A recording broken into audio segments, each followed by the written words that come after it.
Hey folks, Todd the Card Grading King. Welcome to the latest video. I'm going to show you in this video my number one favorite card grading tool that I got off of Amazon sometime earlier this year that I absolutely love. So let's get right into it.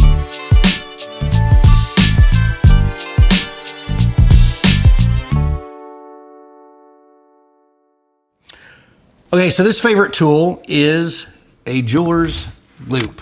Okay, and I bought this, the first one I ever bought, I bought on Amazon, and it wasn't one that would recharge. It had batteries, and I was always running out of battery because I would grade cards for hours on end. And so I bought a rechargeable. This is a 10x Loupe, which is what supposedly the graders are using. It is a USB chargeable Loupe, and it turns on and you have lights underneath that are amazing. The other thing I use is a flashlight. I like this flashlight. It's also rechargeable. It came in a 2-pack I got on Amazon, and it's got multiple functions. I mean, there's a bright light, and there's a strobe, there's all sorts of things, but I just use the one light. And I like it to accompany the lights that come in the Loupe because sometimes I feel like those lights aren't quite bright enough for what I want to do. And what I want to do is create shadows. I'll show you. Now I've got this Diaz card. It is a 2024 Topps Montgomery Club that I just opened. Yes, I opened a set that I bought. Well, I'm a Montgomery Club member, so I got the set last year. And I just never opened it until yesterday, and I wanted to pull a few cards out and send them to grading. And this is one that I probably won't send to grading. I decided that this was off center. It's a little shifted to the left. So if I bump this one on the corners or the edges, no big deal. But this jeweler's Loupe, now it's impossible for me to give you a view through the Loupe that's gonna be something adequate here. I can try, and maybe I'll zoom in on this in my editing software and see if I got a good look.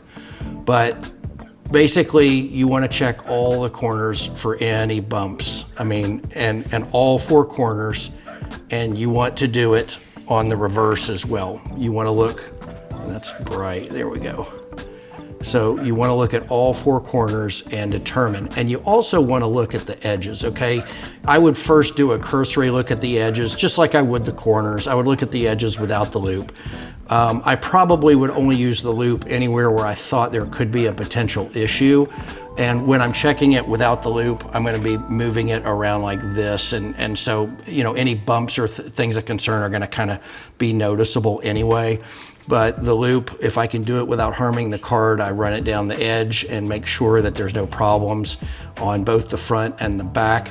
But this thing is great. Apparently PSA and SGC and all the companies use a 10x Loupe. I have powerful microscopes, which are great. But the problem with those is they're so intense on the magnification that you're gonna find things that the graders aren't looking for.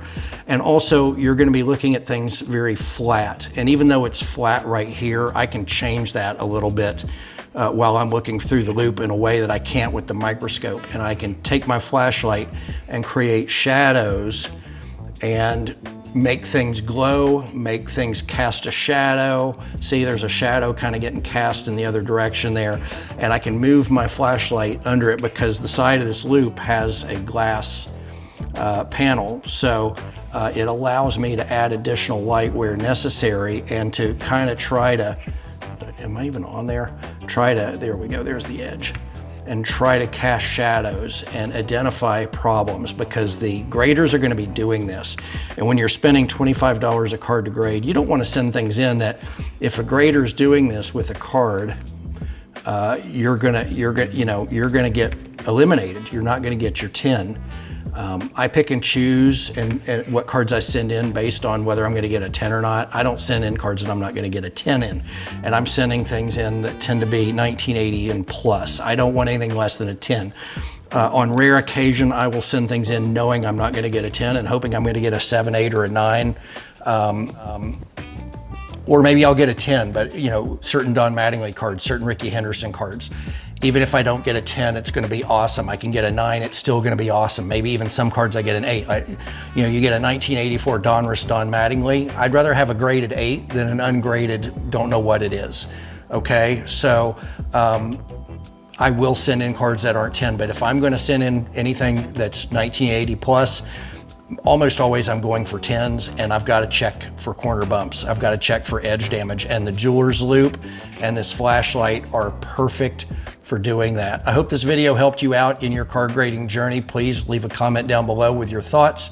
Reach out to me anytime. Visit my website, thecardgradingking.com or gem10.com.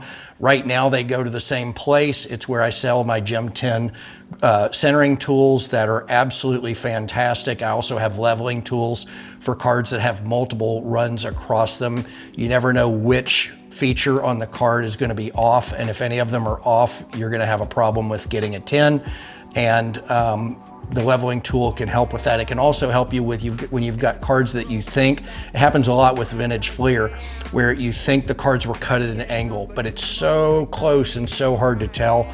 My leveling tool totally eliminates any guessing anymore. It just quickly and easily tells you, is the card crooked or is it not?